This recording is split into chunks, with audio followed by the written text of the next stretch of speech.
Welcome back. As Times Now has probed deeper into the race attack in Australia, we found that there are two very clear and contrasting positions here. While the victims don't need to do that much to explain their case, the authorities, the government, the Australian Prime Minister, they're all in a state of denial. Here, judge for yourself.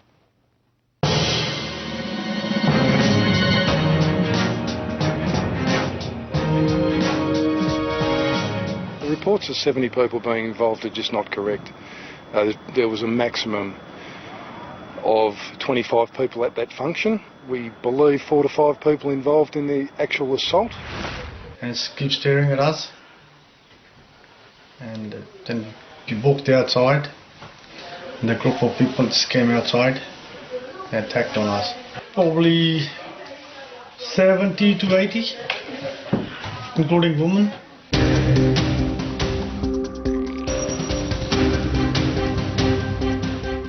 We're seeking assistance. Obviously people have come forward on the night and given us information and made statements, but we're seeking the assistance of anybody else who may have gone home and reflected on what took place and may now wish to come forward to contact Crime Stoppers and provide us with information and hopefully some statements. Everybody can see it's a racial attack. If the people saying go back to your country, go get the hell out of here, go to India, what do you think this is?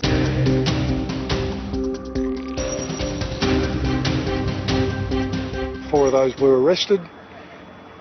The remainder of the people involved in the function were outside, but at this stage we don't believe they're directly involved. At this stage, 4 people were arrested on the night. They were interviewed and later released, pending further inquiries. 3 police officers came to the hospital, and then they told us, I said, has anybody been arrested? They said about 6 or 7 people been arrested. I said only 6 or 7, there were 100 of them. Police didn't contact me at all till now. I got 2 phones, I've given them 2 mobile numbers. No one has contacted me.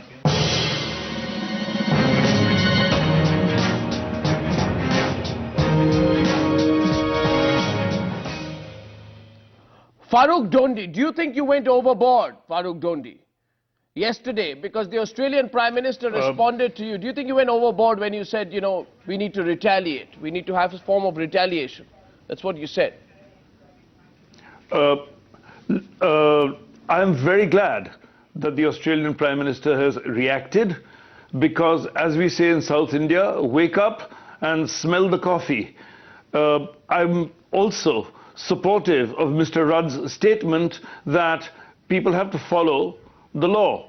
It's a law-abiding country, and in any civilized country one knows that self-defense is the right of a citizen. I did not say that people ought to retaliate. Insofar as if you try and burn down my house, I can kick the kerosene can out of your hand, I can take the matches away from you and give you a slap. It doesn't entitle me to go and burn down your house in retaliation. That's not what I said. I said that self-defense is, or even organized self-defense, is the right of the citizens of Indian origin or Pakistani origin or any racial group that is being targeted by organized or even disorganized races. Okay, I'll just get your point there. Thanks for that clarification. You also made a point. Deepat started to respond to that. You also made the point, Mr. Dhondy, that India needs to respond. You said that, right? You said India and Indians need to respond. Indians as a people, India as a country need to get out of the victim mindset. You said that yesterday.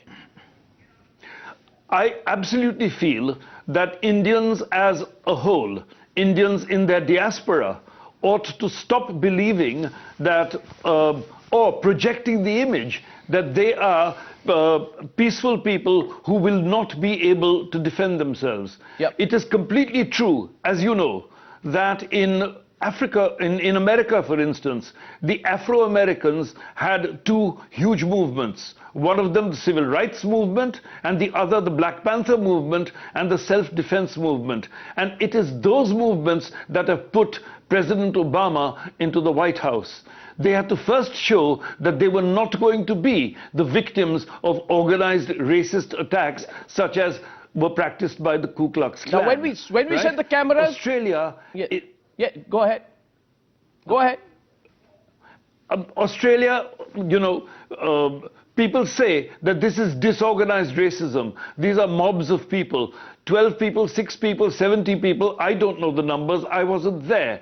But if disorganized people can form a conspiracy, or one doesn't need a conspiracy, if they attack Asian people and say, go back home, go back to your country, and start to physically assault them, that indication, it indicates that could easily turn into a movement like the Ku Klux Klan. Now, One doesn't need it, and I believe that Indians ought to organize and fight the victim culture. No, but this whole Indians organizing, fighting the victim culture sounds a bit dangerous.